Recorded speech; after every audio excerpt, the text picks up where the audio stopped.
Pela ordem natural da vida, uma mulher nunca se prepara para perder um filho. Mas isso aconteceu com ela. Jornalista renomada, com mais de 20 anos de profissão, apresentadora de TV e dona de uma voz inconfundível. Nádia Haddad, seja muito bem-vinda ao Reset. Muito obrigada, Tati. Muito obrigada, prazer, doutora. Prazer uma alegria estar aqui com vocês. O prazer é muito meu. Antes da gente começar, sejam bem-vindos ao Reset, um espaço para compartilhar histórias que mostram que sim, é possível recomeçar. Lembrando que o Reset é gravado na Zaz Studio, aqui na Avenida Paulista, com essa equipe maravilhosa que faz tudo acontecer e, referência em produção audiovisual. Né, doutora Anaís? Realmente. É isso. Show. E aí, pra gente começar, faz o seguinte, ativa aí o nosso sininho, se inscreva no canal e deixa o seu like, combinado? A vida te deu um chacoalhão, né? Eu acho que por algumas vezes. Puxa vida, sim. E você teve que resetar a máquina várias vezes. Antes da gente começar a falar do Antônio e do José, eu queria voltar um pouquinho no tempo, né? No início da sua carreira, em que você levou um tiro em pleno exercício da profissão. E aí foi ali o primeiro grande reset, dá pra gente falar isso, Nádia, ou não? Porque você tem uma história de muitas lutas. Pois é, eu acredito que sim, Tati. Mas antes mesmo, quando eu era criança, eu já vivia uma vida onde eu de vez em quando tinha que dar uma parada, resetar, por conta da saúde da minha mãe, por conta de tudo que ela passava, né? Não que eu diretamente comigo passava. Mas o primeiro grande impacto da minha vida, onde eu tive sim que recomeçar, que parar para refletir e ressignificar a minha vida como um todo, foi sim quando eu tomei o tiro. Interessante, você falou, né? Não é natural da vida que a gente perca um filho. E naquela hora, o que me fez ter força foi pensar exatamente isso. Não é natural que meu pai e minha mãe sofram pela perda de um filho. E eu pedia muito a Deus que não me deixasse embora, porque eu não tinha com quem deixar o meu pai e minha mãe. Na época, eu era a única filha solteira que morava com eles. E eu sempre gostei muito de me dedicar aos meus pais, de cuidar deles.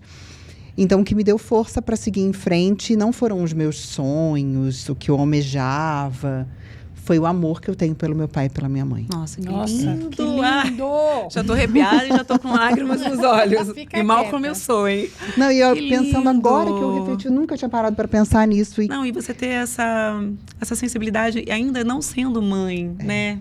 Então, assim, como filha mesmo, pensando nos seus pais. Que coisa linda, né? Eu sou muito como apaixonada por Como eles. as coisas funcionam, né? Talvez você estivesse já sendo preparada para alguma coisa, né?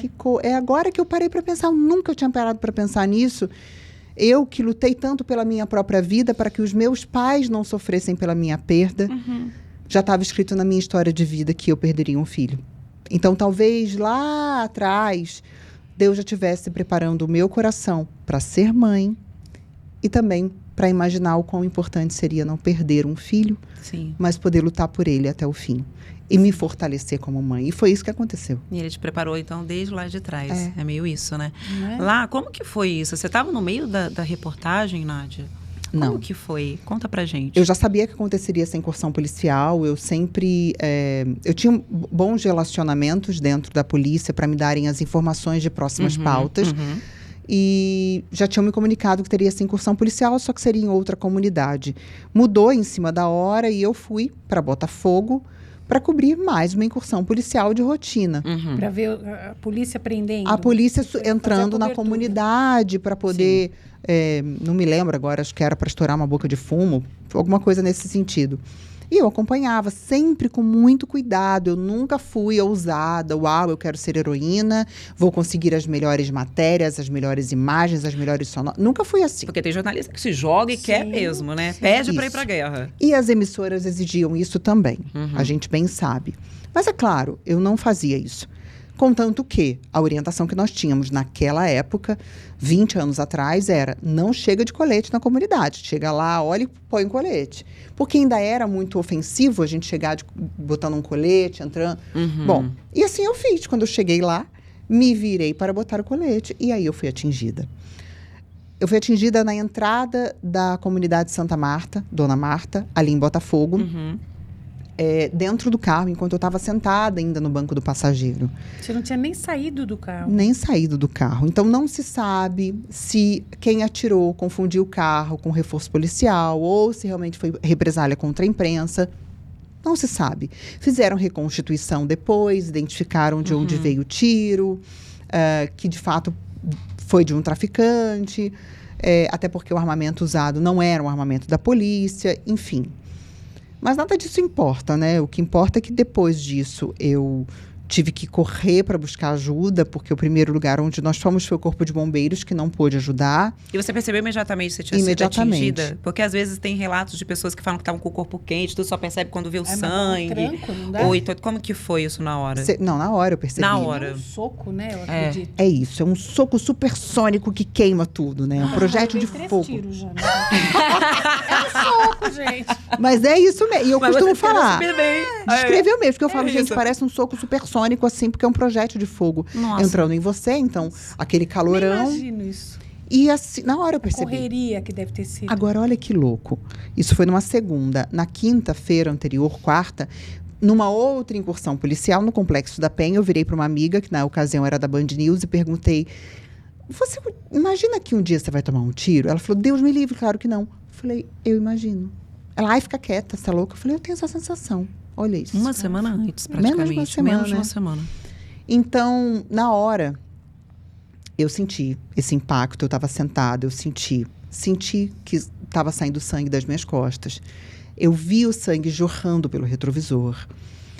E eu avisei ao cinegrafista, que era quem estava dirigindo, o que tinha acontecido. Porque ele ouviu o barulho, mas ele imaginou que tivessem jogado alguma coisa e não que tivesse alvejado. E ele, na hora, achou que era brincadeira. Eu falei: não estou brincando. E mostrei para ele. Eu falei: liga para a redação, avisa que a gente precisa buscar socorro, manda outra equipe. Nossa, ele deve ter entrado em pânico, né? Quando ele te viu. Na hora, Você ele... imagina que Que situação. desespero. E eu não... Interessante como, na hora, me veio uma tentativa de controle e uma paz que eu falei: eu preciso ficar calma. Não adianta agora eu me desesperar. Sim. Falei para ele: avisa para a redação e me leva para o hospital. Só não deixa não sentir. Tinha. Eu comecei a sentir dificuldade para respirar, porque pegou o pulmão. Então, começou a ficar difícil para eu respirar. Dor eu fui sentir quando o sangue esfriou. Aí eu não conseguia respirar, de fato. De tanta dor. De tanta dor. Eu não conseguia mexer minha cabeça, assim. Doía tudo, tudo, tudo. E eu pedi para ele: não deixa avisarem para os meus pais. Enquanto não tiver uma resposta, não deixa. Era a sua única preocupação naquele momento? Só. Mas imagine receber uma notícia dessa. Imagina, minha mãe com a saúde super delicada, o meu pai também já tinha idade. Pelo amor de Deus. Então, Quando foi isso? Desculpa. foi em 2005.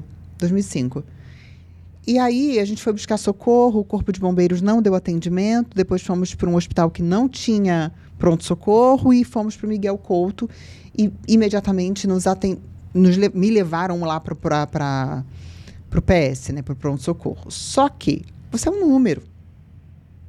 Um número. Sim. Então, chegando lá, fizeram lá, né, mediram, aferiram os sinais vitais e tudo mais, fizeram um boletim de ocorrência. Uhum. E eu só perguntava: o que aconteceu comigo? E ninguém me dizia. Ah, você fraturou a clavícula. Eu dizia: não fraturei não, estou mexendo, não estou sentindo nada, tá ok, não. Ah, vocês... Ninguém dizia nada. Eu só falava: eu vou morrer? Porque só me avisa. Ninguém falava nada. Aquele silêncio era ensurdecedor. Uhum. Me puseram num corredor onde eu virei a atração. Olha, uma menina nova que foi assalto. Horrível. Como ser humano, ele se alimenta mesmo da dor do outro, né? Da dor do outro. Até que surgiu um anjo, que foi a Mônica Ferreira, uma repórter da época da Band, a quem eu tenho, assim, muito amor, muita gratidão. Ela estava em casa, ela trabalhava de manhã, ela recebeu a ligação de um amigo de Brasília que conhecia alguém do Miguel Couto, que ligou para ela e perguntou: você está trabalhando? Não, não estou. Ah, porque chegou agora uma repórter da Band, alvejada. Ela tomou um tiro. Ela: é a Nádia. Esse horário da Nádia. E ela correu para lá. Foi ela quem foi no pronto-socorro, quem se movimentou, quem movimentou tudo para eu ser atendida. Nossa. Ela que cortou a minha roupa, ela que me ajudou, que me acalmou. Então, eu nunca vou esquecer disso. Sempre tem um anjo, né? Sempre tem. Incrível. E eu, da minha vida, eu sou muito grata. Eu tive muitos anjos, assim, nessas horas. E fiz a primeira cirurgia lá e, de madrugada, fui encaminhada para o hospital particular. Mas eles foram excepcionais. Fizeram um trabalho maravilhoso no Miguel Couto. E eu fiquei internada um mês e pouco. Perdi parte do pulmão. Fiz muita fisioterapia respiratória. Você deu parte do pulmão? Você tá brincando. A bala atravessou o seu corpo, É porque ela né? passa, na hora que ela saiu, ela fez um estrago, né? Ela atravessou, fraturou costelas e pegou parte do meu pulmão. Eu fiquei com um dreno e uma aspiração durante um longo período, mas essa abre um buraquinho que chamam de fístula, né, no pulmão. Ela não regenerou, ela não fechou. Então, tinha que fazer uma cirurgia. E essa cirurgia, ela deveria... Eu antes deveria passar por um exame, já anestesiada, para decidirem, então, qual cirurgia eu faria. Se era uma videolaparoscopia, o que não ofereceria tanto risco, ou se deveriam abrir em U. Assim. E o médico falou, olha, você tem fé? Eu falei, muita fé. Então, eu preciso que agora você tenha um pouco mais. Eu falei, ixi, deu ruim. Nossa. Ele falou, tudo que a gente está fazendo não está funcionando. Dr. Rui Haddad, ele disse, a gente precisa agora fazer a cirurgia, parte do seu pulmão já não funciona mais, a gente vai ter que tirar essa parte e fechar o furinho da bala. E pode ser a cirurgia de vídeo, que é simples, tudo certo, ou pode ser a outra cirurgia que realmente bota a sua vida em risco. Assinei um termo e falei para ele, vambora. Não morri na hora que eu tomei o tiro, eu tomei agora. Perda de tempo. Vai ser o que Deus quiser. Exatamente. E eu fui muito em paz, assim. Falei, cara, o que vier é de Deus e tá tudo certo. E eu sei que eu vou voltar. E deu tudo certo. E hoje você tá aqui para contar E hoje eu tô aqui para contar a história, não tenho sequela, tô super bem, não tenho problema de falar sobre o assunto. Eu fui uma escolhida por Deus naquele momento para passar por esse deserto e florescer, para aprender, para eu renascer. Tem uma frase sua, eu até anotei aqui, que você falou assim, eu sobrevivi para viver de verdade. É verdade. E é isso. Foi isso? Eu era uma mulher emburrada. Eu era uma mulher mão de vaca, extremamente ciumenta, chata. Não que eu não seja hoje. Mas eu encontrei um pouco mais de leveza na vida. Eu me permitir ser um pouco irresponsável para poder experimentar determinadas coisas da vida. E eu não estou dizendo de coisas ilegais, não. Eu estou dizendo de simplesmente saber viver. Não se cobrar tanto. É claro que isso não foi imediatamente após o tiro. Eu vivi um processo depois muito difícil de dívida de gratidão com Deus, de qualquer coisa que eu fazia e que eu achava que não era correto, eu chorava e dizia, eu decepcionei Deus, Ele me deixou ficar aqui, então eu tenho a obrigação de servir a Ele, de honrá-lo e de ser perfeita. Mas eu sou ser humano, eu sou falha. E eu falava, como eu posso ser útil? Pô, se Deus me deixou sobreviver, alguma coisa tem que... Qual é a minha missão? Missão aqui, né? E esse recomeço, assim, porque diante isso é rigidez. de uma... Você descreveu uma pessoa rígida. Nossa, gente, é verdade. Estou falando com a psicóloga. Aproveita. Aproveita que você está no divã. Você perdeu um pouco da rigidez. Da rigidez. Porque teve outra oportunidade para viver outras coisas, né? E a questão do trauma, né, Anaí? Porque, assim, quando você passa por uma situação dessa, por exemplo, me admira muito... a maneira como você ressignificou, de continuar a sua caminhada, de continuar o seu trabalho, porque isso pode gerar um trauma que, às vezes, passa anos e a pessoa não consegue superar, não é, Anaí? Sim. Pessoas que sobrevivem, inclusive, às vezes se sentem culpadas. Tem a síndrome, né, do sobrevivente. Por que eu sobrevivi? Você veja a sua cobrança, né? Se eu sobreviver, eu tenho que fazer alguma coisa por sei lá por quem, né? Mas você foi poupada até pelo teu coração de tanto que você pensou nos seus pais. Ai, amém. Mas não é? Eu acredito. É verdade. Você vê, naquele momento, você não estava preocupada com você. Não. Claro que você não queria morrer, mas a tua preocupação maior era não matar seus pais de desgosto. Sim. Não é? E eu pensava, meu Deus, minha mãe já sofreu tanto, o pai já sofreu tanto. E eu lembro... Mas é a fé que dá muita força para você. Eu não consigo acreditar que alguém consiga viver bem sem fé. Mas é impossível. Impossível, assim. Ainda que seja um recurso para que a gente possa ter mais leveza na vida. Então, utilize esse recurso. Eu lembro muito bem como é até hoje muito chocante eu lembrar do meu pai chegando para me ver no hospital. E eu pensava, nenhum pai merece ver uma filha enrolada num jornal cheia de sangue, porque eu estava com muito frio, não tinha cobertor. Sim. E eu estava ainda ensanguentada. Como minha mãe, quando foi me visitar, eu já estava na UTI. A minha mãe já usava cadeira de rodas, mas eventualmente. E quando minha mãe me viu, para ela o baque, o choque foi tão grande. E, de fato, ela parou de andar. Então, tudo aquilo eu falava, não é justo. Eu não me senti culpada pelo que eu estava proporcionando aos meus pais, mas eu me senti responsável de como seria dali para frente. Não, eu não vou deixá-los sofrer isso. Mas sem que isso se tornasse um peso para você. Não, ao contrário, um prazer. Ao contrário, exato. Como tenho prazer de cuidar da minha mãe até hoje, é a minha diversão, não é um peso. Ai, meu Deus. Não! Minha mãe tem Alzheimer e eu aprendi ao longo do tempo a também ressignificar. Eu quero viver como se isso fosse um peso, ou eu quero viver como se fosse uma nova etapa da vida da minha mãe, onde a gente pode se divertir juntas. Então, vamos nos divertir juntas. A gente sempre tem uma escolha, né? Sempre tem. Aí depende do que você vai escolher. Pode ser mais leve, pode ser mais pesado. E tornar esse tempo com ela melhor. Exato. Mais leve, mais agradável, onde vocês possam compartilhar histórias, né? Sim. Porque o que acontece muitas vezes, e aí a Anaí acho que vai ser infinitamente mais capacitada para falar sobre isso, porque assim, quando a gente vê um parente ou alguém muito próximo que a gente ama numa situação como essa, às vezes existe uma negação e até um julgamento. Por exemplo, recentemente, um exemplo, a Preta Gil na situação que ela estava porque ela mergulhou no mar. O que eu vi de haters no comentário ali, ai, mas como assim? Ela está se expondo, ela tinha que esperar estar um pouco melhor. Gente, ela está vivendo. Ela não sabe quanto tempo de vida ela tem. Vamos tornar isso mais leve, vamos acolhê-la, vamos abraçá-la. E às vezes alguns parentes fazem isso, né? Ah, não vamos fazer isso com fulano de tal, vamos esperar ela se sentir melhor. E aí eu acho que essa passagem fica tão mais leve para todo mundo, esse momento, que isso prolonga a vida dela até mais, não é? Com certeza. A maneira como você ressignifica é incrivelmente assim, a maneira como você admirável. escolhe encarar aquilo que te acontece. Exato. Não é?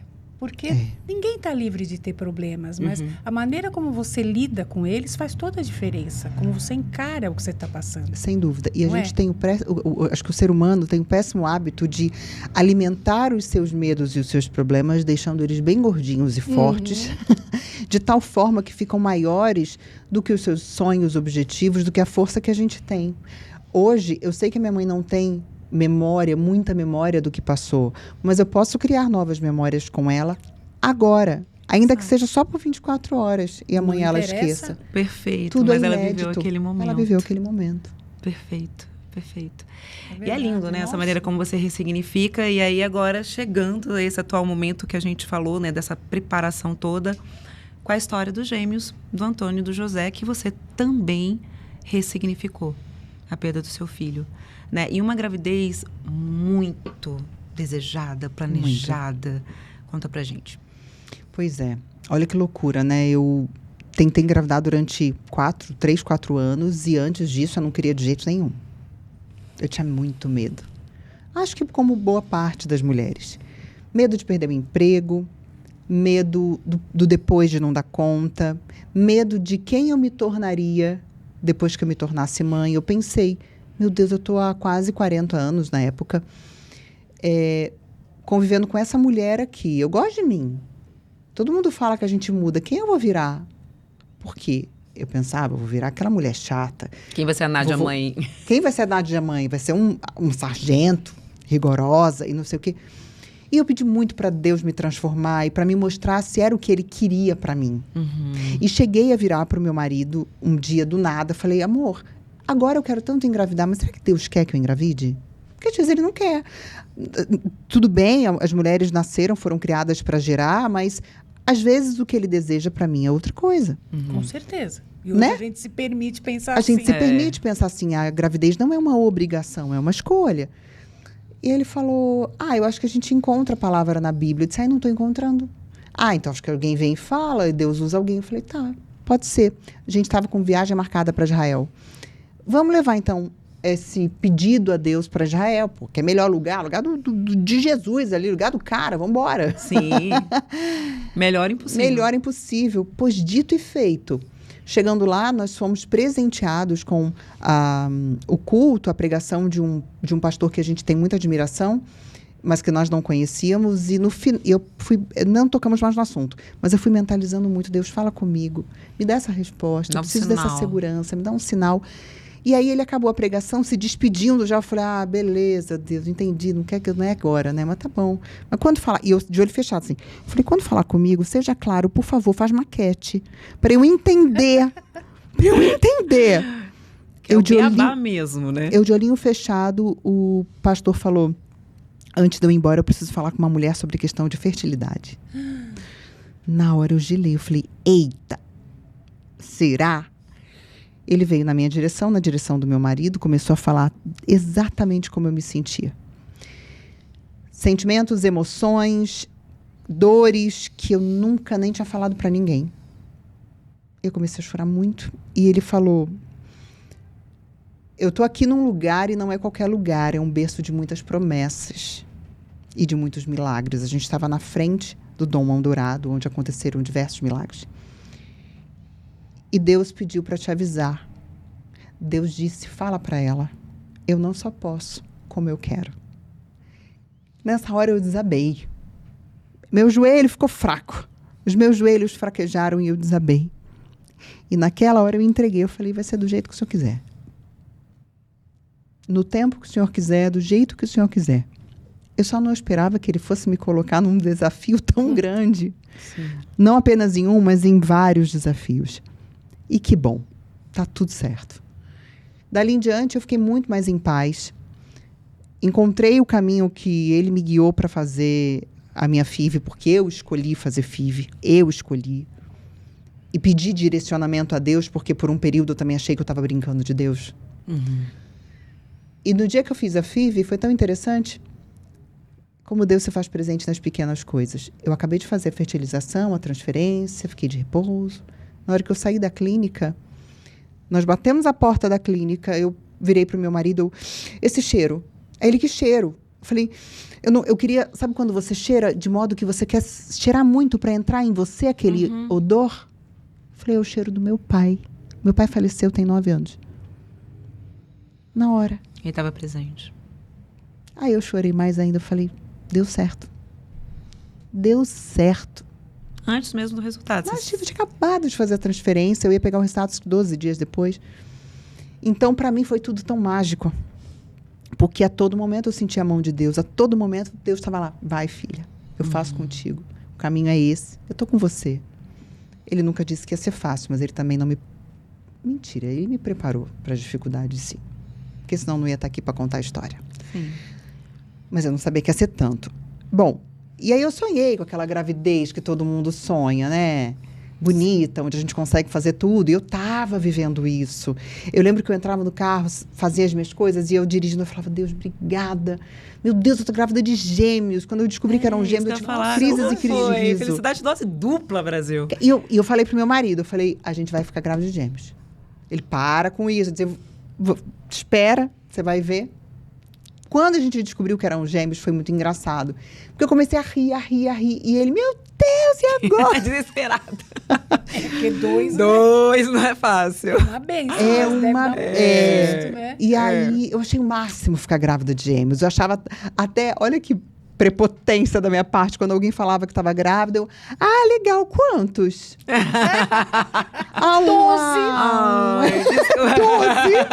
14, bem, ganhei. Então, eu achava lindo, assim, eu estava muito feliz, né? achava o máximo, eu conseguia trabalhar, eu conseguia fazer atividade física, eu conseguia cuidar da minha casa, de mim, cuidar das coisas do bebê, 2 bebês.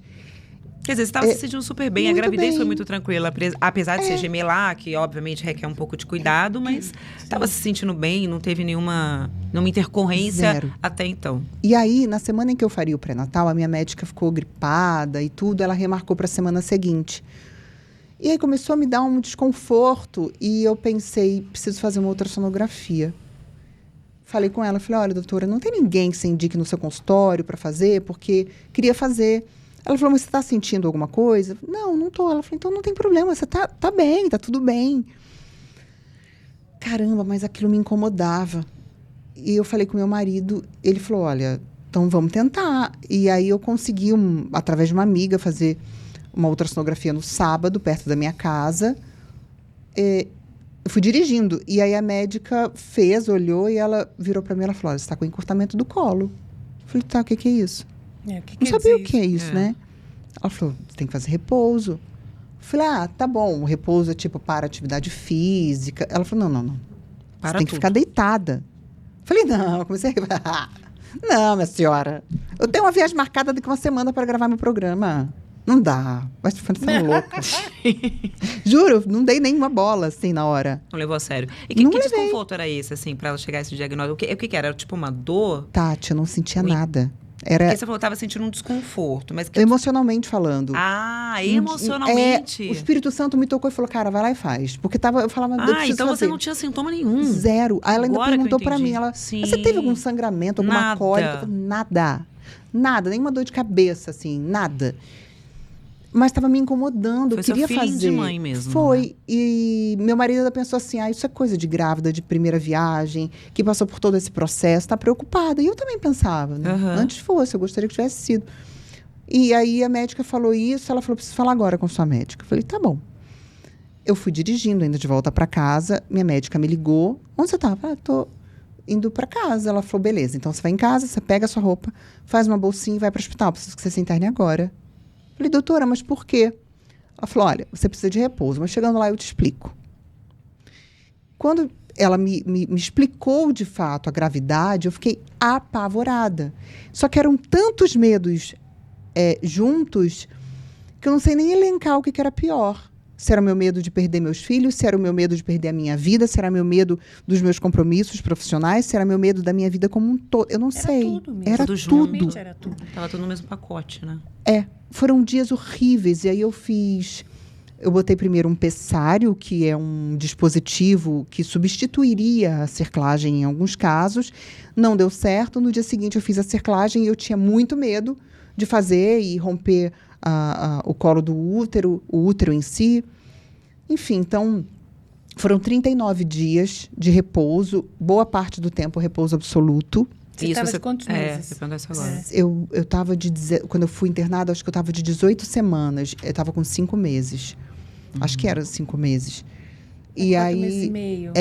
Eu sei que eu ganhei os meninos, eu tinha acabado, estava entrando do 6º mês, bem no comecinho do 6º mês. E foi muito difícil para mim, porque além de todos esses medos, tinham as minhas frustrações. Eu tive que lidar com a não realização de todos os sonhos da gestação que eu queria. Sabe? Coisas simples. Tirar foto grávida. Sim. Comprar um enxoval dos meus filhos. E uma coisa que você queria tanto, esperou tanto. Exato. Ficar com barrigão. Coisa, né? Arrumar o quarto. Fazer um chá de bebê. Tudo aquilo. A médica ainda falou, calma. Por mim, ela falou, por mim você fica quieta ao final da gravidez. Mas vamos ver. Um dia por vez, né? Um dia por vez. E eu tive muito apoio lá dentro, religioso, apoio psicológico. A minha terapeuta ia lá, o psicólogo indicado pela minha obstetra foi, a psicóloga do hospital. Eu fui muito bem assistida e consegui me refazer. Eu consegui ressignificar tudo aquilo. Entendi que era um tempo que eu precisava para mim. Eu entendi, eu recebi a visita de um pastor que eu amo muito, o pastor Samuel. Falou, eu vim aqui. Ele foi de surpresa. Ele falou, eu senti o Espírito Santo me incomodar de te dizer, você precisa desse tempo. Você precisa de um tempo sozinha aqui com ele. E aí, minha mãe ia me visitar todos os dias. Eu conversei, então, com a cuidadora, com a enfermeira dela. E meu marido conversou também. E falou, olha, vamos deixar a Nádia mais quieta. E foi quando eu passei a ler mais a Bíblia, a orar um pouco mais, a escutar um pouco mais de louvores que me edificassem, a curtir a minha gravidez do jeito que estava sendo. Do jeito que dava. Do jeito que dava, era o que tinha. Você tinha ali. Então, a minha diversão era fazer ultrassonografia. Quando eu não ia com medo, né? De falar, ixi, o colo tá ruim. Enfim. Mas de ouvir os batimentos. Sim. Era a minha diversão. Voltei a bordar, coisa que eu não fazia desde a adolescência. Bordei para os meus filhos. Voltei a fazer coisas por mim também. E foi aliviando um pouco, sabe? Até eu entrar em trabalho de parto. E aí eu percebi... No sexto mês, entrando no sexto Entrando mês. no sexto mês. Eu estava com 23 semanas e 3 dias. Bem prematuros. Bem né? prematuro. Sim. Eles foram prematuros extremos. E eu entrei em trabalho de parto sem saber muito o que era, né? E aí, talvez seja contração de treinamento. E Você começou a sentir as eu comecei a contrações. sentir contração e cólica. E percebi que estava um pouco ritmada. Fizeram um exame, viram que o meu colo estava ok, eu não estava com nenhum tipo de dilatação. Fizeram ultrassonografia, estava tudo bem. Quando meu marido... Me deram um Buscopan, eu acho. Me deram um remédio para tirar a cólica. Quando meu marido chegou, ele falou... Eu falei, não, amor, eu tô com dor. Ele falou, você não reclama de dor, isso tá errado. Ele que ligou para minha obstetra e falou, olha, a Nath já tá com dor, ela nunca reclama de dor, tem alguma coisa errada. E aí entraram com uma medicação para inibir o trabalho de parto. Fiquei com essa medicação até o dia seguinte. De manhã, no dia seguinte, quando eu fui inclinar um pouco para tomar café da manhã, eu senti alguma coisa sair. Mostrei para a médica, veio a equipe da ultrassonografia, a outra obstetra de plantão. Quando fizeram o exame, a médica falou, colo imensurável. Tá, colo imensurável, não dá para medir? Como assim? Meu marido já ficou tenso. A médica falou, preciso ligar para sua obstetra um minutinho. Quando ela voltou, ela disse... Eu falei, e aí, doutora? De volta para o repouso absoluto? Fico com a cama inclinada agora com a perna mais para cima? O que é? Ela falou, não, agora os meninos vão nascer. Eu falei, o quê? Eu falei, não vão. Ela falou, não tem outro jeito. Daqui para a sala de parto, já vou pedir para todo mundo subir, sua obstetra está vindo. Eu comecei a gritar. Eu gritava, não. Eu entrei numa negação. Meu marido pediu licença para todo mundo. E ele falou para mim, a gente sempre orou e pediu que fosse no tempo de Deus e no tempo dos meninos. Deus escolheu que fosse agora e os meninos também. A gente não tem outra opção a não se aceitar e acreditar. Você não é uma mulher de fé? Então vamos ter fé. Bom... Não há nada que possa ser feito. Eu vou precisar de um lenço aqui agora. E foi horrível. O meu marido conseguiu ter uma virada de chave. Ele falou, agora eu quero ver o rosto dos meus filhos. Sim. E eu falava, você tá radiante. Eu não consigo ficar. E foi muito tenso. Eu também não tive um parto mágico. Eu também não tive um parto lindo. Foi lindo porque eles nasceram, né? Dentro de toda a gravidade, dificuldade. Mas eu não tive aquele parto que eu tinha preparado há meses, uma playlist, com fotos, com a família esperando, com os meus bebês chorando. E então, aquele curto caminho do quarto onde eu estava até a sala de parto, eu fui me preparando. Eu sei que eu não vou ouvir os meus bebês chorarem. E eu preciso entender que isso é normal. Eu sei que eu não vou ter aquele momento de ouro. Eles não vão vir para o meu colo. Isso também tem que ser normal. Sim. Então, em pouco tempo, eu, de fato, entreguei para Deus e falei, meus sonhos vão ser outros. E desde então, meus sonhos eram só que meus filhos ficassem vivos. Não me importava mais se não tinha playlist, não me importava mais a ausência das fotos, a ausência do choro. O que me importava é que eles estavam respirando. Com certeza. E toda a equipe foi muito empática, muito humana, muito amável. E eu lembro que primeiro nasceu o José e foi um pouco assustador, né? Olhar e aquele ser desse tamanico. Ele pesava quanto? O José nasceu pesando 650 gramas. E o Antônio, 580. Frágil demais. Muito. Gente, muito, assim. E o Antônio nasceu empelicado. Então, na hora, o anestesista que estava comigo falou, olha, eu não quero ver. Olha, lindo. Então, eu pude ver meu filho nascer empelicado e ver estourar ali na minha frente. E, de fato, foi mágico. E depois trouxeram cada um na sua incubadora. Eu fui pro quarto.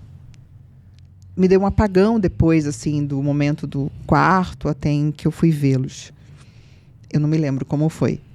Mas eu lembro que quando eu fui para a UTI, eu perguntei pro meu marido como eles estavam, meu marido me falou, meu marido estava eufórico, felicíssimo. Que bom. E aí, de noite, a gente liberaram para que nós fôssemos na UTI vê-los. E naquela hora eu tive que vestir a minha armadura. Naquela hora eu tive que me fazer Mulher Maravilha. Mulher Maravilha.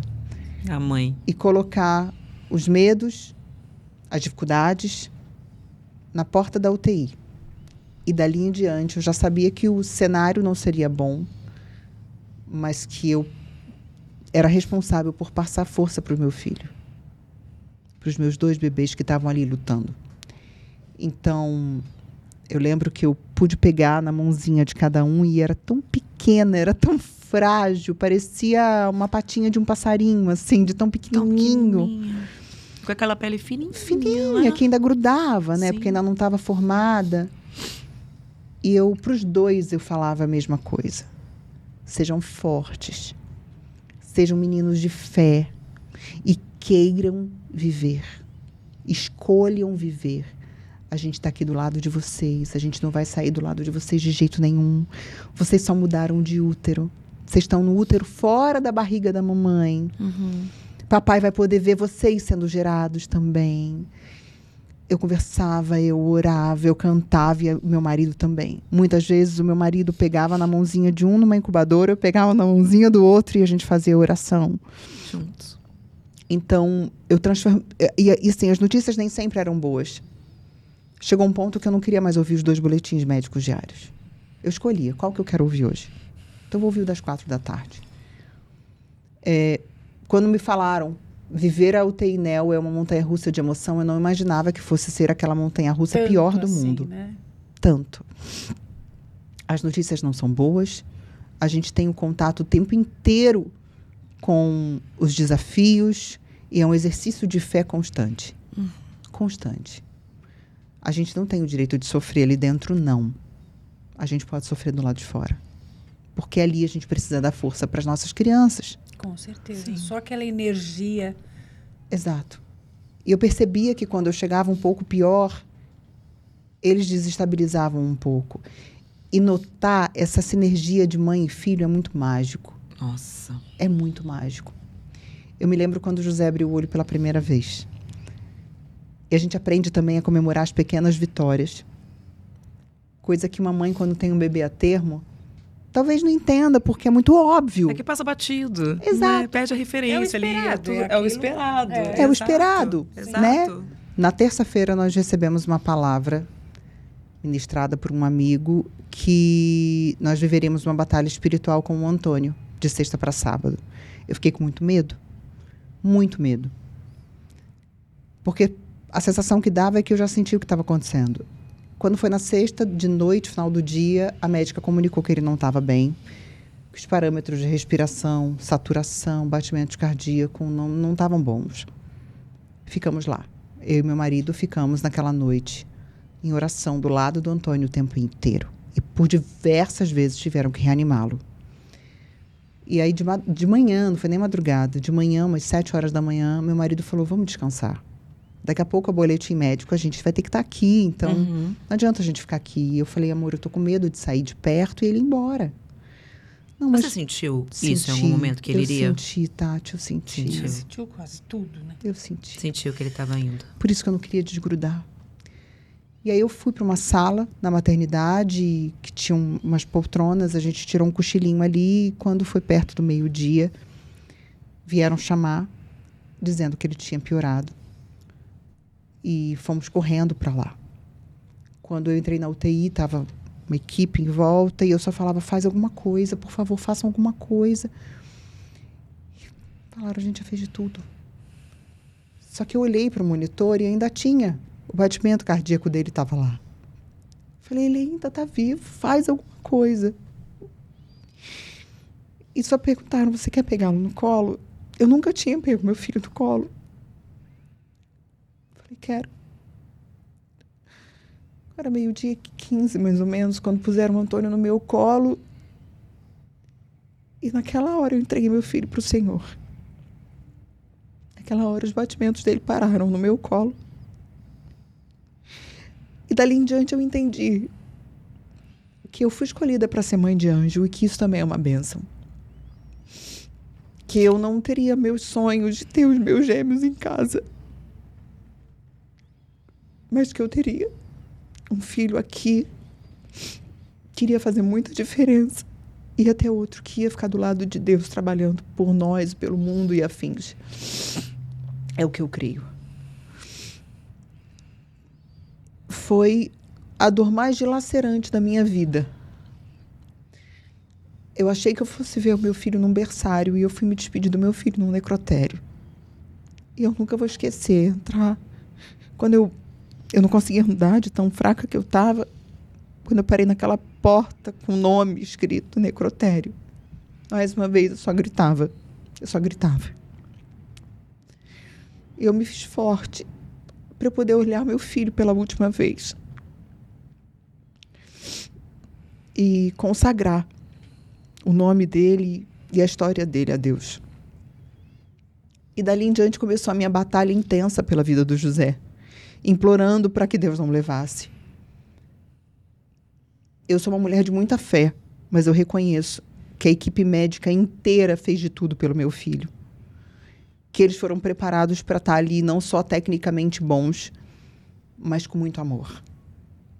Eu ia embora para casa com meu coração dilacerado, porque eu não tinha meu filho no meu colo, mas eu sabia que ele estava sendo amado e não só bem cuidado. Uhum. E que tinha uma equipe inteira ali lutando pela vida dele. Isso faz diferença. Total diferença. Muita diferença. Total diferença. E eu confiava naquela equipe. Eu permitia que eles trabalhassem. E dali em diante, eu falei, Deus, eu não sei o que você escreveu aí para mim não, cara, mas o José você não leva não. Não faz isso comigo. Não faz isso comigo. Porque eu não vou aguentar. A dor que eu pedi para os meus pais não passarem lá atrás, eu estou vivendo agora. Eu não vou aguentar. E o José, quando o Antônio se foi, José estava muito pior. Nossa. Vai entender, né? Que você vê que coisa, né? Contanto que quando falaram que o Antônio teria essa batalha, meu marido já falou assim, acho que vocês trocaram. Não, o José. E o José, depois disso, passou por outras lutas. Ele teve que fazer a cirurgia do intestino, correu tudo bem, só que ele acabou ficando com um problema renal, que foi o que levou o Antônio. Nossa, e ali eu aí... falei, não. Eu não desgrudava um segundo do lado dele, era oração atrás de oração, clamor atrás de clamor, e ele apagado, ele ficou sedado durante muito tempo, né? Alguns dias. E aquele pânico. Eu fiquei 7 meses no hospital, 7 meses implorando a Deus para não levar nenhum dos meus filhos. Ele levou o Antônio, depois implorando a Deus para manter o José. E o José precisava fazer xixi. E nós liberamos a diálise e falamos, pode fazer, se for necessário. Separaram o kit para fazer a diálise e nós fomos para uma outra sala orar. Eu e meu marido pedimos ajuda a um amigo, que é pastor, e nós ficamos em oração. Ele falou, 18 horas. 18 horas o José vai fazer xixi. Fique em paz. E olha que coisa. Deus faz a obra completa. E olha que coisa, né? A batalha era para aquilo que você falou lá atrás, coisa simples. Coisa simples. Qual era a conquista, a grande conquista? Fazer era que ele xixi. fizesse xixi. Pois dito e feito. Voltamos para onde ele estava, sala 8 da UTI NEL. Marcar. A gente já entrava olhando, né? para a sonda, para tudo. E aí, quando a gente olhou, tava a etiqueta. Meu marido tem essa foto, 18 horas. Ele fez o xixi. Gente. Aí não precisa falar mais nada. É inegável, então... Ele saiu do hospital com 1 aninho. Ele vai fazer um ano Vai agora. fazer um ano agora, né? Ele saiu do hospital, ele nasceu em abril. Abril, maio, junho, julho, agosto, setembro, outubro, novembro. 7 meses. Com 7 meses. E, então, eu não tive um bebê recém-nascido. Eu não tive nada disso, né? E aí, depois que ele fez o xixi, era mais... Pronto, aí deu tudo certo. Era mais equilibrar o parâmetro respiratório, enfim, para ele poder ter alta. Ganha peso. Ganha mais... Isso, ganha mais peso. Fica mais fortinho. Fica mais fortinho, né? Ficar com uma saúde mais resistente, né? Exato. E aí, quando a médica falou sobre a alta, foi um outro conflito. Porque puxa vida, meu filho vai ter alta, beleza. Então, vou com ele, né, no colo. Puxa, mas ele vai ter que ir com uma UTI neo pra casa. Eu falei, não vai não. Não vai, eu falei, pelo amor de Deus. Juro por Deus, nessa hora eu falei, Deus, na boa, na moral. Dá um tempinho pra mim, cara. A sensação que eu tenho é que sabe quando a gente tá na piscina que faz assim, ó, alguém te dá um caldo? Pô, não. Não. Falei, não. Porque ele ainda precisa do oxigênio. Falei, calma. Aí eu tive que trabalhar isso em mim, ok? Se ele precisa. Com certeza. De novo. Mas eu falei para as médicas. Tempo, né? Dele, de Deus, sei lá, mas no tempo certo. Pois é. Aí eu tive que trabalhar também essa frustração e preocupação em mim. E eu só pedi, eu falei, olha, eu só não quero sair daqui com meu filho na UTI. Porque eu não vou levar o hospital para casa. Não é isso. Ele não precisa disso. E ele realmente ficou mais um tempo? E aí ele ficou mais um tempo ou eles liberaram? Liberaram com o oxigênio. Sim. Então, a gente alugou o oxímetro e o oxigênio e deixamos no carro. E até hoje ele não usa mais, mas até hoje tem em casa. Se precisar. Então, se precisar, tá ali. Mas, graças a Deus, há mais de um mês ele não precisa. Como é ele hoje? Como é que é a saúde dele? 100%, graças a Deus. O que, assim, a gente cuida muito da questão imunológica, porque no exame do pezinho dele veio no painel alguma coisa de imunidade, então que a gente tem que cuidar. Então, ele não pôde tomar BCG quando saiu do hospital. Ele teve que tomar depois, porque ele não podia tomar. Então, assim, ele tem todas as vacinas já, falta as vacinas de sarampo, essas coisas que ele vai tomar semana que vem. Mas ele tem todas as vacinas, ele usa uma medicação para manter o pulmão protegido. E ele tem, por conta da prematuridade, ele toma um remédio neurológico, mas ele não tem problema. Não tem. Não que um dia não possa aparecer. Vai tratar tudo. Na verdade, é como se ele tivesse, assim... não tem a idade, entre aspas, né, de um bebê que nasce no tempo normal, então fica atrasada a vacina e tudo até ele chegar no tempinho dele. O que as pessoas possam entender, seria exatamente isso. Quando tem um bebê prematuro extremo, a gente tem que pensar sempre a idade cronológica e idade corrigida. Exato. Isso. A idade corrigida é a idade que ele teria se tivesse nascido no tempo previsto, adequado, correto. Então, a gente tem que pensar no José como um bebê de... um ano, às vezes, e um bebê de 9 meses, né? 10 meses, enfim, 9, né? Não posso exigir dele os estímulos de um bebê de 1 ano, as reações.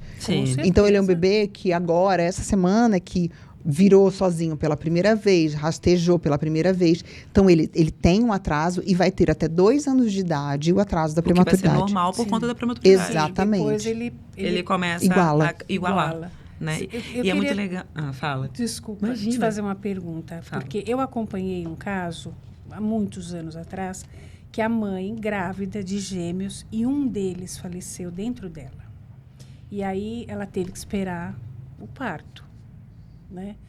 E eu lembro que ela era um parente de amigos meus e ela entrou numa pira com aquele filho, que ela não deixava ele fazer nada, o que sobreviveu. Ela tinha tanto medo que acontecesse alguma coisa. E eu senti isso na minha pele também, porque eu tive um irmão que já faleceu, que ele tinha paralisia cerebral. E meus pais tinham tanto medo que me acontecesse alguma coisa que eles não me deixavam fazer absolutamente nada. Você tem medo de se tornar uma mãe assim? Tenho. Super protetora demais, né? Porque você sabe que você tem que cuidar disso, né? Exato. Eu tomo muito cuidado para também não olhar o José com um coitadismo, que ele não é. Ao contrário. Meu marido brinca, fala, pede até benção. Ele é muito forte. Ele é muito forte. Ele nasceu para isso. Exato, eu também acho, ele sabe? Era, né? Mas eu tenho que tomar esse cuidado. Hoje, Existem cuidados que a gente toma que são por orientação da pediatra e que a gente entende, concorda 1000%. Ele ainda não vai para lugares, por exemplo, de aglomeração.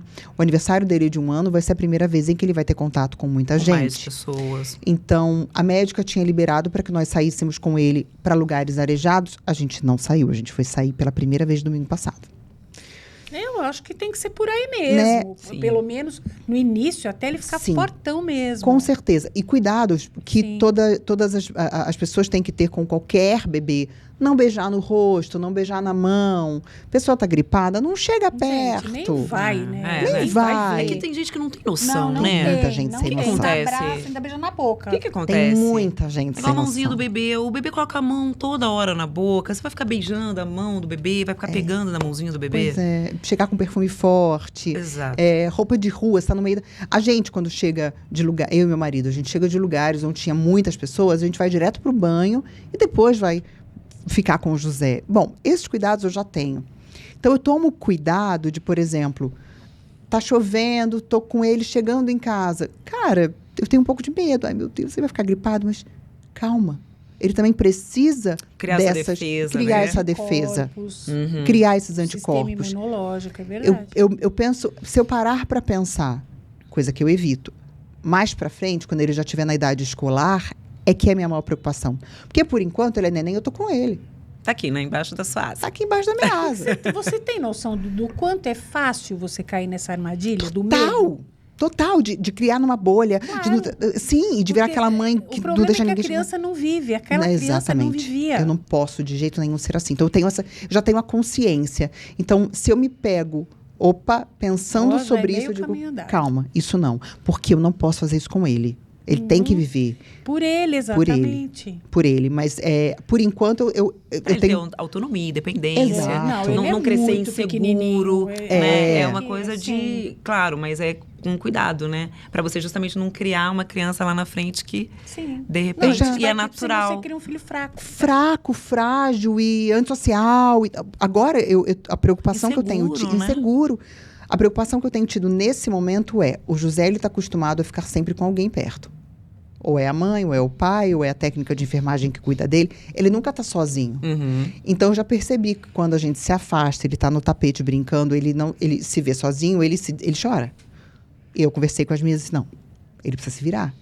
Então, tá bom, a gente está na cozinha, ele está Entender no que tá tapete. tudo bem também se vocês não estiverem Não, por porque perto, senão ele né? vai crescer com a Querer- ideia de que ele não é suficiente para ele mesmo. Olha só, Isso é muito triste. Isso eu acho triste. Uhum. Eu tenho uma filha só. E eu sempre pensei, meu Deus, eu me preocupava mais com a saúde mental da minha filha do que com a saúde que bom. física. Sabe? Ela tinha que se virar, eu tinha medo de mimar, eu tinha medo de super proteger. Porque foi a minha história. A gente tende a repetir. A repetir a nossa história. Né? É o que você conhece. É verdade. Então, eu lutei muito com isso também. eu vou ter que tomar cuidado porque eu também Tome. tive isso. Sim. Filha caçula, vindo de um parto super delicado, de uma mãe também com a saúde frágil. Então, Bom, você vê que você veio com a história já. já tem esse... Era uma profecia. Tá, então eu vou usar um termo muito pesado e que não é, mas... É uma carga hereditária, não vou usar o termo que eu usaria, mas é uma carga hereditária que eu não quero ter, que eu rompo a partir de já, desde já. Então, eu me pego pensando sobre isso com o José. E, às vezes, a gente deixa ele no tapetinho brincando, foi pra cozinha, ele começa a ranhetar. Ei, José, estamos aqui e tal. tudo bem. Cara, se vira. E foi no momento que eu falei, deixa ele se virar. Que ele começou a evoluir. Que ele começou a evoluir. É. Em Sim, dias. Porque ele percebe que ele é capaz. Que lindo Isso dá força. É. Agora, se você se sente inútil porque todo mundo está lá para fazer tudo para você, é porque você não consegue fazer. É essa a mensagem. E sabe que eu fiquei Essa é a feliz mensagem. comigo? Eu falei, olha, eu tive Olha, coragem. Você se sentiu Claro. orgulhosa, Falei, ai, lógico. fiquei orgulhosa, olha que E é um mãezona. ato de amor Não, você vai gigantesco. longe, Porque você mulher. está ajudando, né? É. Você tá dando força pra Claro. ele. Exato, e eu acredito muito nisso. Eu acho que Porque nada a por mãe acaso. sabe que ela deu certo quando ela se torna inútil na vida do filho. Ai, isso é tão doído, é? mas É ao mesmo doído. tempo dá um orgulho, Nossa, né? uma facada no peito aqui agora. Só que você ainda tem aí uma jornada Mas grande. é, né? Mas eu luto. Minha filha tem 31 anos. É, eu a minha luto tá com pra ser 19, inútil é na isso. vida dela. A gente É cria pra verdade. vida, Porque né? a gente não quer ser, né? É. A gente não quer ser. Porque a gente fala, não precisa mais de mim, e agora? E tem, nossa, aquela bad, né? Pra que eu sirvo nessa vida?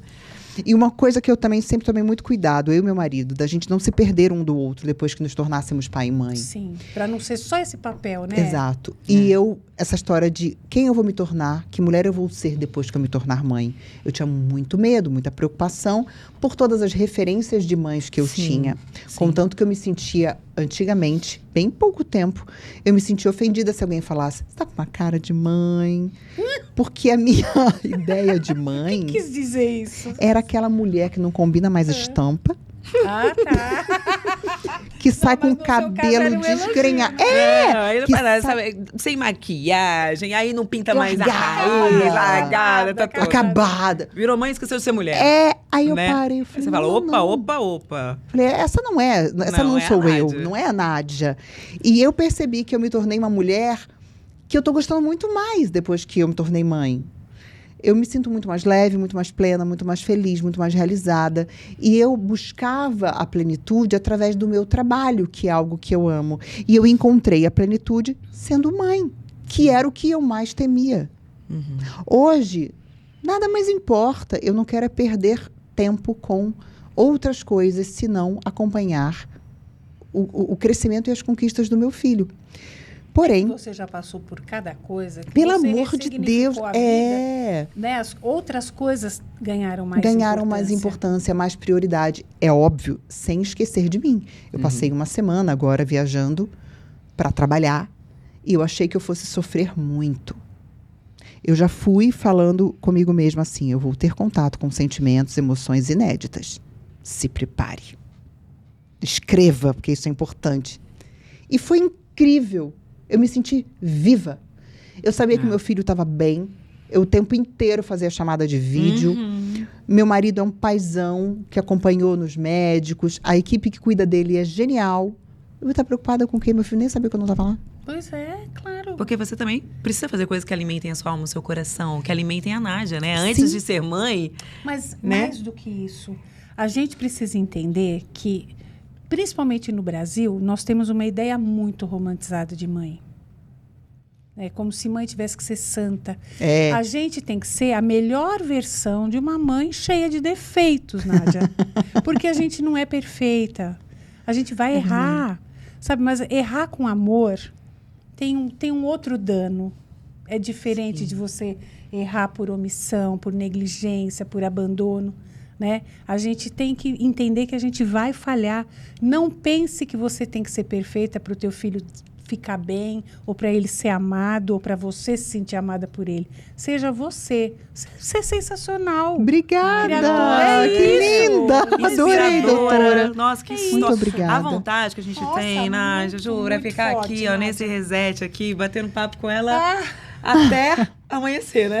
Não falta história. Não falta Mas você história. tem uma Obrigada. história- Muito, muito. Poucas pessoas têm uma história assim. Maravilhoso, Você assim. concorda? Muito obrigada. Você conhece? Eu não conheci ninguém que tinha levado um tiro, poderia ter perdido a vida, Sim. que conseguiu ressignificar, ter um entendimento sobre a partida de um e o outro ter ficado. Sabe, não se culpar, porque mulher é tão boba. Gente, mulher é boba, mulher se culpa por tudo, É verdade. né? Ai, se eu tivesse feito diferente. Essa moça falava isso. O que eu errei? Para um sobreviver e um... Não errou. A culpa não é sua. Gente, Né? Não é sobre isso. E tem muitas que até negam o filho vivo porque se sentem culpadas de sentir a alegria e não viver o luto, né? E não, ou tem medo de amar o filho E para ele ir não embora. sofrer a perda. É verdade. É muito, olha, me arrepia. é. Pode acontecer tanta coisa, então você tá pé no chão, você, teu marido. Só não ache que você tem que ser perfeita. Obrigada. É verdade. É claro, não é todo dia que eu tô bem. Tem dias que eu só existo. Tem dias que eu entro no luto, que eu choro. Sim. Mas eu me permito. Acho que a gente tem que acolher a dor. Sim. Faz parte do nosso processo, do nosso entendimento. E daquele momento pra gente se fortalecer, sabe? Então, eu busquei muito esse entendimento também. Mas não é fácil, não. Quando a gente fala com essa paz, Claro. parece que Não é. não. Ao contrário. Tem dias que eu só quero chorar, só quero chorar, eu só quero chorar. E Eu é só quero... fundamental, e né? se Se permitir. permitir. Eu peço a Deus todos os dias, deixa eu Eu sonhar luto, com o chorar. rostinho do Antônio, como será que ele estaria agora? Mas ok, no momento que ele achar que deve, ele vai fazer, e se não fizer, eu vou imaginar. E que lição tá que tudo você certo. tirou disso, assim, quando você pensa no Antônio, disso tudo que aconteceu com você, que reset foi esse na sua vida? Teve um propósito, teve um porquê? Olha, propósito vários, né? Eu acho que virar porta-voz de mães de UTI e da prematuridade é um lado. Isso tem acontecido. A gente conseguiu algumas mudanças bem interessantes no município, fora dele. Mas eu acho que acolher outras mães em luto também é um propósito. Eu tenho feito isso nas redes sociais intimamente, porque muitas conversam comigo pelo direct e eu faço questão de conversar, de orar junto, de acompanhar. Acolher. De mães, de um modo geral. Eu tenho um programa na minha cidade, junto com a Secretaria de Educação e o Fundo Social, onde eu estou presidente, que é o Coração de Mãe. E essas mães hoje, inclusive, estão fazendo um lindo ensaio de gestante.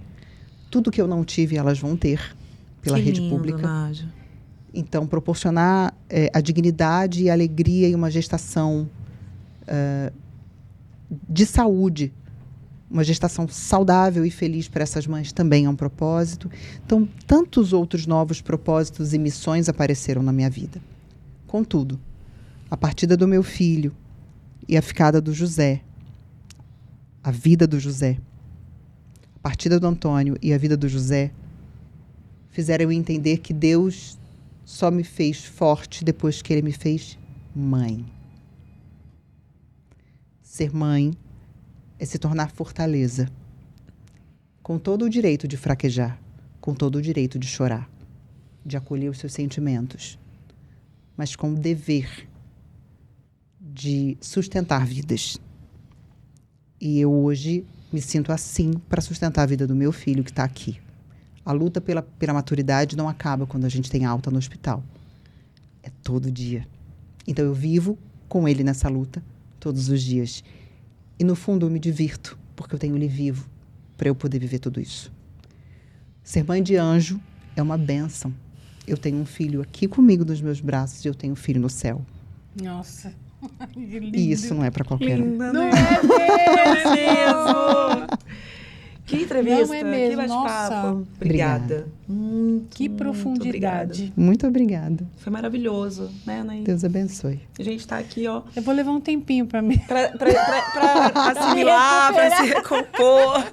Foi lindo. Obrigada Muito por compartilhar, por nos ensinar tanto, por nos inspirar. Nossa. Porque você nos inspira muito. Muito obrigada. Pela sua força, pela sua fé inabalável, né?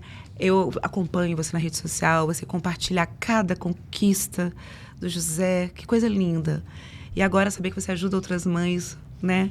A mesma causa. Olha a missão. Que missão, que missão. Obrigada. Muito agradeço. obrigada por ter reservado um pouquinho do seu tempo para compartilhar essa história tão incrível.